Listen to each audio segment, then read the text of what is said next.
Mulai hari ini Saudara RAT, saya minta untuk dicopot dari tugas dan jabatannya. Mario Dandi Satrio keceplosan berbicara soal sel mewah dalam penjara saat duduk di kursi pesakitan sidang kasus penganiayaan David Ozora di Pengadilan Negeri Jakarta Selatan, Selasa, tanggal 13 Juni tahun 2023 kemarin. Mario, anak mantan pegawai pajak, Kementerian Keuangan Rafael Alun itu tiba-tiba bicara soal sel mewah saat diberi hakim kesempatan untuk menanggapi kesaksian Jonathan Latumahina, ayah David. Adapun Rafael Alun kini ditahan KPK dalam kasus korupsi. Namun Hakim Alimin justru heran. Pasalnya Jonathan dalam kesaksiannya sama sekali tidak memberikan penjelasan atau keterangan soal hidup mewah Mario di penjara. Mendengar jawaban Hakim, kini Mario yang bingung. Alih-alih menanggapi Hakim, ia segera berbisik-bisik dengan para kuasa hukumnya. Mario Dandi didakwa jaksa melakukan dan atau turut serta melakukan penganiayaan berat atas David Ozora. Penganiayaan keji itu disebut sudah direncanakan. Video penganiayaan bengis itu, yang terjadi pada Februari tahun 2023 lalu, viral di media sosial. Selain kasus penganiayaan, Mario juga sudah dilaporkan oleh pacarnya AG dalam kasus pemerkosaan atau pencabulan terhadap anak di bawah umur. AG sendiri sudah divonis 3,5 tahun penjara dalam perkara penganiayaan David. Akibat ulah Mario, ayahnya Rafael Alun juga terseret dan kini ditahan KPK. Penganiayaan yang dilakukan Mario memantik warganet membongkar gaya hidup mewahnya dan keluarga, sehingga KPK turun tangan untuk memeriksa harta kekayaan sang ayah. KPK menetapkan Rafael Alun, ayah Mario Dandi Satrio, sebagai tersangka dalam kasus gratifikasi. Rafael disangka melanggar pasal 12 BUU Tipikor, dengan ancaman pidana seumur hidup. Keluarga korban Muhammad Hamzah bilang David masih dirawat intensif di ruang ICU di Rumah Sakit Mayapada. Sudah 5 hari sejak kejadian penganiayaan Senin lalu, David belum juga sadarkan diri. Sebelum dipindahkan ke Rumah Sakit Mayapada, David terlebih dahulu mendapat perawatan di Rumah Sakit Permata Hijau.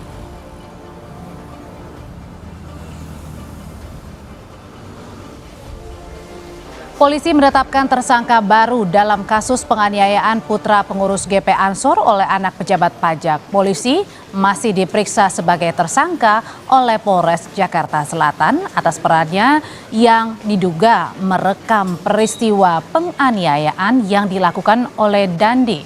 Sementara polisi belum menetapkan mantan pacar korban sebagai tersangka yang berinisial A karena statusnya masih diperiksa sebagai saksi.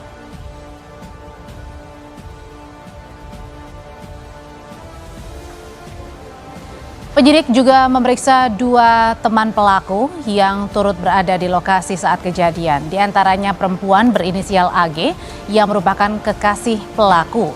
AG diperiksa karena berdasarkan keterangan pelaku terdapat pernyataan yang memicu aksi penganiayaan. Terlebih lagi AG berada di lokasi kejadian dan sempat membuat janji bertemu dengan korban sebelum penganiayaan.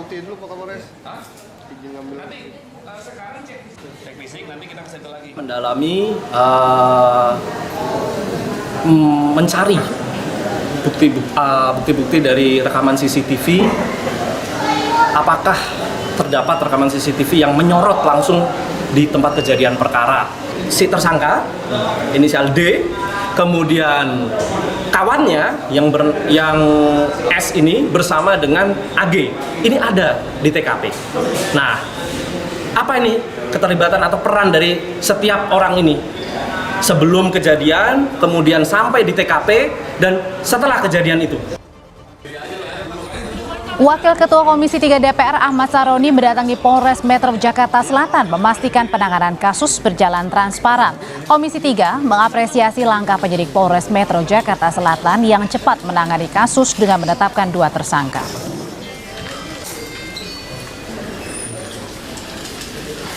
Apresiasi buat Kapolda dan Kapolres Jakarta Selatan menyikapi kecepatannya dalam perkara yang sedang dalam penyidikan lebih lanjut pada para pihak yang sudah diperiksa, dan semoga ini cepat disajikan oleh Pak Kapolres dan tim untuk langkah selanjutnya.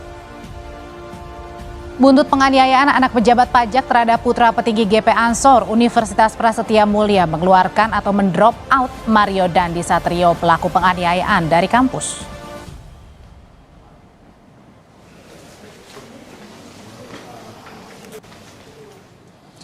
Pernyataan dari pihak kampus adalah mengecam keras tindak kekerasan itu karena bertentangan dengan kemanusiaan dan melanggar kode etik dan peraturan yang tercantum dalam buku pedoman mahasiswa Universitas Prasetya Mulia.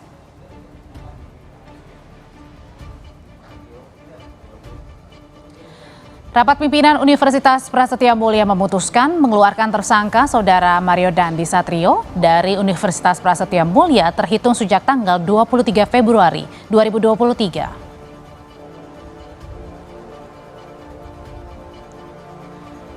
Sementara Menteri Keuangan Sri Mulyani Indrawati mencopot Rafael Alun Trisambodo, Kepala Bagian Umum Ditjen Pajak Jakarta Selatan. Menkyu mengecam penganiayaan oleh anak pejabat pajak itu terhadap putra petinggi GP Ansor. Sri Mulyani menyebut pencopotan Rafael berdasarkan PP 94 tahun 2021 tentang disiplin pegawai negeri sipil. Menkyu juga memastikan Inspektorat Kemenkyu telah memeriksa hasil atau harta Rafael Trisambodo pasca gaya hidup mewah anak dan hartanya sejumlah 56 miliar rupiah terbongkar ke publik. Terima kasih Pak Wamen. Dan mendoakan mulai hari ini Saudara RAT saya minta untuk dicopot dari tugas dan jabatannya. Dasar pencopotan dari jabatan struktural adalah pasal 31 ayat 1 PP 94 tahun 2021 mengenai disiplin pegawai negeri sipil. Saya minta agar seluruh proses pemeriksaan dilakukan secara detail dan teliti hingga kemudian bisa menetapkan tingkat hukuman disiplin yang kami dapat tetapkan. Menko Polhukam mengapresiasi langkah Kementerian Keuangan yang mencopot pejabat pajak Rafael Alun Trisambodo dari jabatannya sebagai upaya hukum administratif buntut tindak penganiayaan yang dilakukan sang anak. Di sisi lain, Mahfud juga meminta Komisi Pemberantasan Korupsi KPK mengusut harta kekayaan Rafael yang sebelumnya sudah diaudit PPATK.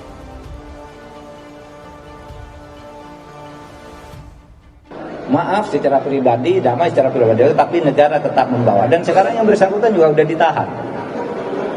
Ya, jadi tidak ada damai dan saya sudah minta agar dicari lagi siapa yang terlibat. Kalau lihat videonya tuh jahat sekali. Ya, itu hukum administrasi, bukan hukum pidana. Itu hukum administrasinya sudah betul. Biar diaudit. Laporan tentang yang bersangkutan di PPATK itu sudah dikirimkan oleh PPATK sejak tahun 2012 tentang transaksi keuangannya yang agak aneh, tetapi oleh KPK belum ditindaklanjuti. Jadi itu saja yang sekarang dibuka oleh KPK.